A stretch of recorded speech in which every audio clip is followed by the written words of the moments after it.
How is nobody over here showing this guy some love? I don't even know what we're looking at yet. I mean, obviously the little Datsun pickup truck. A ton of carbon fiber.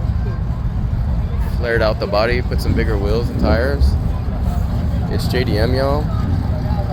Suicide doors. Fucking ninja sword. This dude's ready for battle, man. Let's go.